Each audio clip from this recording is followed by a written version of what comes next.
नमस्कार दोस्तों, आइए जानते हैं बिहार के सभी 38 जिलों की आज की ताजा बड़ी और महत्वपूर्ण खबरों को। लेकिन उससे पहले वीडियो को लाइक कमेंट जरूर करें और साथ यह भी बताएं कि आप इस वीडियो को किस जिले, शहर या गांव से देख रहे हैं। मौसम विभाग की तरफ से जानकारी दी गई है कि अगले 24 घंटों के दौरान राज्य के पश्चिम चंपारण, पूर्वी चंपारण और गोपालगंज जिलों के 1 या 2 स्थानों पर गरज के साथ तेज हवाएं चल सकती हैं। इस दौरान हवा की गति 30-40 किलोमीटर प्रति घंटे रहने की संभावना है। मुख्यमंत्री महिला रोजगार योजना में 2 लाख रुपए और मदद देने की प्रक्रिया शुरू करने को कैबिनेट की मंजूरी, कुल 31 प्रस्तावों पर लगी मुहर। बिहार की नीतीश कुमार सरकार की कैबिनेट की बैठक में 31 एजेंडों पर मुहर लगाई गई। बैठक में औद्योगिक विकास को बढ़ावा देने के लिए बिहार औद्योगिक प्रोत्साहन नीति 2016 के अनुरूप उद्यमियों को लंबित दावों का भुगतान करने के लिए 2025-26 में कुल 1700 करोड़ रुपए को मंजूरी दी गई है। बिहार सरकार का महिलाओं को एक और तोहफा, महिला रोजगार योजना में अब मिलेगी 2 लाख की अतिरिक्त मदद। योजना के पहले चरण में हर पात्र महिला को 10,000 रुपए की राशि दी गई है। अब तक 1,56,00,000 महिलाओं के बैंक खाते में डायरेक्ट बेनिफिट ट्रांसफर डीबीटी के जरिए यह पैसा पहुंच चुका है। बचे हुए ग्रामीण और शहरी क्षेत्र की बैंक खाते में डायरेक्ट पात्र महिला की राशि दी गई है। महिलाओं को भी जल्द ही उनके खाते में यह रकम भेज दी जाएगी। अब घर बैठे मिलेगा पाइपलाइन गैस कनेक्शन। यह सुविधा देने वाला दरभंगा बना बिहार का पहला जिला। भारत पेट्रोलियम कॉर्पोरेशन लिमिटेड ने दरभंगा में पीएनजी कनेक्शन के लिए ऑनलाइन पंजीकरण सुविधा शुरू की है। इसके साथ ही दरभंगा बिहार का पहला जिला बन गया है जहां पाइपलाइन गैस के लिए ऑनलाइन आवेदन किया जा सकता है। रील और अश्लील वीडियो देखने वाले सरकारी कर्मचारी हो जाएं सावधान। बिहार सरकार ले लिया बड़ा फैसला। बिहार सरकार ने सरकारी कर्मचारियों के सोशल मीडिया इस्तेमाल को लेकर सेवा नियमावली में व्यापक संशोधन किया है। कैबिनेट ने बिहार सरकार सेवक आचार संशोधन नियमावली 2026 को मंजूरी दी है। नए नियमों के तहत social media account, post, video, राय और गोपनीय जानकारी साझा करने पर सख्त नियंत्रण रहेगा।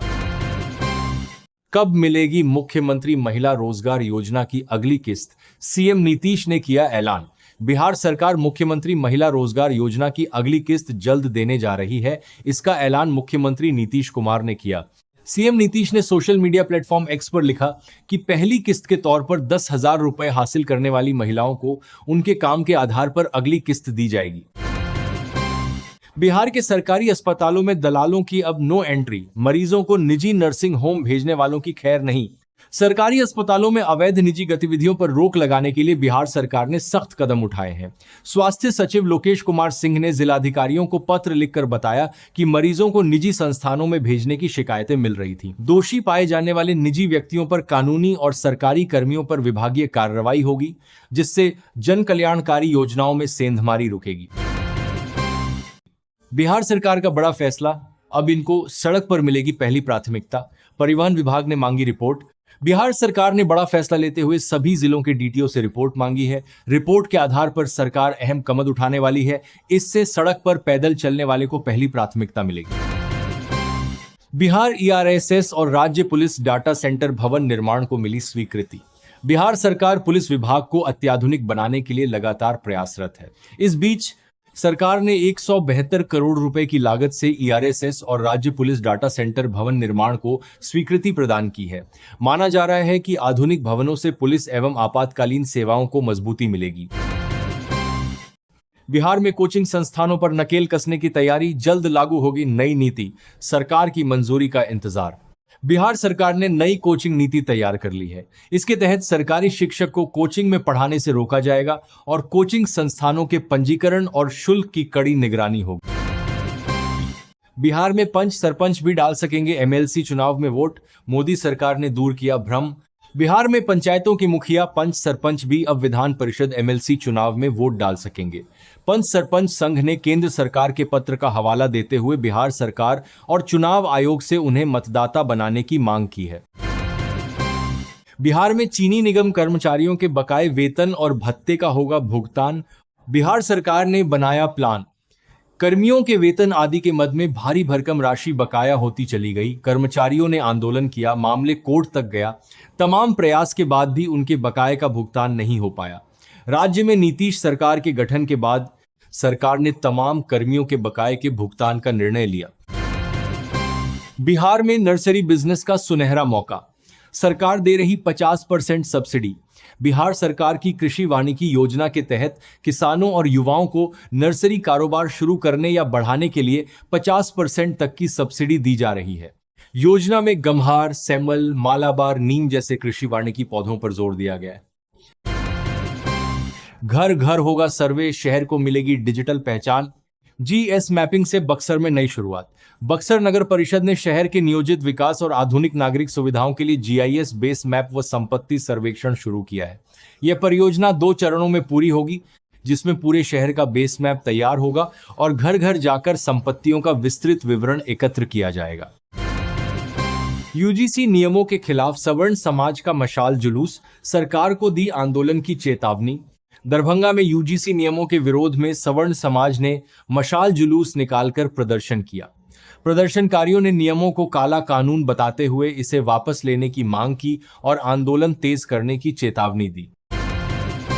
20 जिलों में जल्द बनेंगे आपातकालीन प्रतिक्रिया सुविधा सह प्रशिक्षण केंद्र। आपदा प्रबंधन को नई मजबूती। आपदा प्रभावित लोगों को त्वरित राहत और प्रभावी बचाव उपलब्ध कराने के उद्देश्य से राज्य सरकार सभी जिलों में आपातकालीन प्रतिक्रिया सुविधा सह प्रशिक्षण केंद्र का निर्माण कर रही है। अब तक चिन्हित 18 समंदर का आपातकालीन प्रतिक्रिया आपदा प्रबंधन को नई मजबूती। जिलों में से 17 जिलों में इन केंद्रों का भवन निर्माण पूरा हो चुका है। सम्राट चौधरी बोले, अशोक पेपर मिल की 280 एकड़ भूमि पर खुलेंगे नए उद्योग। रोजगार पर केंद्रित है एनडीए सरकार। उप मुख्यमंत्री सम्राट चौधरी ने कहा कि अशोक पेपर मिल की 280 एकड़ जमीन पर नए उद्योग स्थापित होंगे। सरकार का फोकस रोजगार, बुनियादी ढांचे, बिजली सुधार और बाढ़ प्रबंधन पर है, जिससे बिहार में विकास और पलायन पर रोक का लक्ष्य है। 22वीं किस्त पर बड़ा अपडेट। अगर आपने अभी तक ई-केवाईसी नहीं कराया है तो आपकी किस्त रुक सकती है। सरकार ने ई-केवाईसी को अनिवार्य कर दिया है। अगर आपका बैंक खाता आधार से लिंक नहीं है तो डीबीटी के जरिए पैसा ट्रांसफर नहीं हो पाएगा। बिहार में 1 करोड़ लोगों को रोजगार देने के प्रति राज्य सरकार कृत संकल्पित। नीतीश कुमार। बिहार के मुख्यमंत्री नीतीश कुमार ने कहा कि राज्य सरकार बिहार में 1 करोड़ लोगों को रोजगार देने के प्रति कृत संकल्पित है। नीतीश कुमार समृद्धि यात्रा के दूसरे चरण में समस्तीपुर पहुंचे। इस अवसर पर करीब 827 करोड़ रुपए की 188 विभिन्न विकास योजनाओं का शिलान्यास एवं उद्घाटन किया। छापामारी के दौरान उत्पाद विभाग की टीम पर पथराव, 6 पुलिसकर्मी घायल। ये 24 घंटे में दूसरा हमला। जहानाबाद में 24 घंटे के भीतर पुलिस टीम पर दूसरा हमला हुआ। घोसी थाना क्षेत्र में शराब छापामारी के दौरान पथराव में 6 पुलिसकर्मी घायल हो गए। इससे पहले गुलाबगंज बाजार में भी पुलिस पर हमला हुआ था, जिससे कानून व्यवस्था पर सवाल उठे हैं। बिहार में मतदाता सूची के विशेष गहन पुनरीक्षण पर एससी ने सुरक्षित रखा फैसला। सर प्रक्रिया को लेकर क्या कहा? सुप्रीम कोर्ट ने बिहार में मतदाता सूची के विशेष गहन पुनरीक्षण के खिलाफ दायर याचिकाओं पर फैसला सुरक्षित रखा। अदालत ने याचिकाकर्ताओं और निर्वाचन आयोग की दलीलें सुनी। आयोग ने सर प्रक्रिया को संविधान सम्मत बताया है। नीतीश कैबिनेट का फैसला। SC/ST के लिए प्री मैट्रिक छात्रवृत्ति दर दोगुनी हुई। नीतीश कैबिनेट ने 31 प्रस्तावों को मंजूरी दी, जिसमें अनुसूचित जाति एवं जनजाति के लिए प्री मैट्रिक छात्रवृत्ति दोगुनी करना प्रमुख है। अब कक्षा 1 से 10 तक के छात्रों को 1200 से बढ़ाकर 3600 रुपए साल मिलेंगे, जबकि छात्रावासियों को 6000 रुपए मिलेंगे। महंगाई को देखते हुए यह संशोधन किया गया है, जिससे लगभग 27 लाख छात्र लाभान्वित होंगे। पिछड़ा वर्ग छात्रावास अनुदान भी 1000 से बढ़ाकर 2000 रुपए किया गया है। पटना में 172 करोड़ से बनेगा डायल 112 और पुलिस डाटा सेंटर का भवन, सरकार ने दी मंजूरी। पटना के राजीव नगर में बिहार पुलिस का नया अत्याधुनिक भवन बनेगा, जिसमें डायल 112 और राज्य पुलिस डाटा सेंटर होगा। ये 7 मंजिला भवन होगा।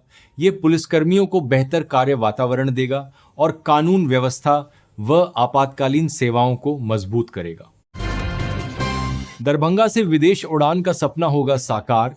नए टर्मिनल के साथ तेजी से बढ़ा एयरपोर्ट का कद। दरभंगा एयरपोर्ट पर अंतर्राष्ट्रीय उड़ानें शुरू करने की दिशा में तेजी से काम चल रहा है। नए टर्मिनल भवन का निर्माण 50% पूरा हो चुका है, जिससे मिथिलांचल वासियों में उम्मीद जगी है। मार्च तक रनवे पर लाइटिंग का काम पूरा होने के बाद रात्रि उड़ानें भी शुरू हो जाएंगी। क्यों हो रही महाराष्ट्र के नेताओं की मौत? अजित पवार की मौत पर पप्पू यादव ने की सीबीआई जांच की मांग। महाराष्ट्र के डिप्टी सीएम अजित पवार की प्लेन क्रैश में मौत को लेकर बिहार के पूर्णिया से सांसद पप्पू यादव ने सवाल खड़े किए हैं। उन्होंने ममता बनर्जी के बयान का समर्थन करते हुए निष्पक्ष जांच की मांग की। बिहार में जमीन विवादों में पुलिस हस्तक्षेप पर रोक। डिप्टी सीएम बोले, 1 फरवरी से अब नहीं चलेगी मनमानी। उप मुख्यमंत्री विजय कुमार सिन्हा ने घोषणा की है कि 1 फरवरी से बिहार में जमीन विवादों में पुलिस की भूमिका कानून व्यवस्था तक सीमित रहेगी। गृह और राजस्व विभाग द्वारा जारी करवाने के तरफ से बाद से विजय कुमार सिन्हा ने भूमित्रन दूर बात दराने संयुक्त आदेश के अनुसार पुलिस बिना सक्षम प्राधिकार के दखल, कब्जा या निर्माण कार्य में हस्तक्षेप नहीं करेगी। इंटरमीडिएट परीक्षा 2026, एडमिट कार्ड व फोटो पहचान पत्र के बिना परीक्षार्थियों को एंट्री नहीं। मुजफ्फरपुर में 2 से 13 फरवरी तक होने वाली इंटरमीडिएट परीक्षा के लिए सख्त नियम लागू किए गए हैं। डीएम और एसएसपी ने बताया कि बिना प्रवेश पत्र और फोटो पहचान पत्र के एंट्री नहीं मिलेगी। 58,000 से अधिक परीक्षार्थी शामिल होंगे। जूते मोजे पहनकर प्रवेश वर्जित है और परीक्षा शुरू होने से 30 मिनट पहले पहुंचना अनिवार्य है। कदाचार मुक्त परीक्षा के लिए सीसीटीवी निगरानी और सघन तलाशी होगी। आय से अधिक संपत्ति मामले में बिहार झारखंड में कई ठिकानों पर छापामारी, एक साथ शुरू हुई जांच। यूपी विजिलेंस ने आय से अधिक संपत्ति मामले में यूपी आपूर्ति विभाग के कर्मी गगन सिंह के खिलाफ बिहार झारखंड के कई ठिकानों पर छापेमारी की। बांका के 2 ठिकानों पर दस्तावेजों की जांच जारी है। पटना में नीट छात्रा की मौत का केस उलझा, डिजिटल हिस्ट्री खंगाल रही सिट। पटना में नीट की तैयारी करने वाली छात्रा की मौत के मामले की जांच कर रही एसआईटी को अब ये गुत्थी सुलझाने के लिए विसरा रिपोर्ट और डीएनए सैंपल्स की रिपोर्ट का इंतजार है। एसआईटी अब डिजिटल हिस्ट्री भी खंगाल रही है। दोस्तों, बिहार से जुड़ी आज की खबरों में इतना ही और अधिक खबरें जानने के लिए आप बिहार न्यूज़ 92 के साथ जुड़े रहिए।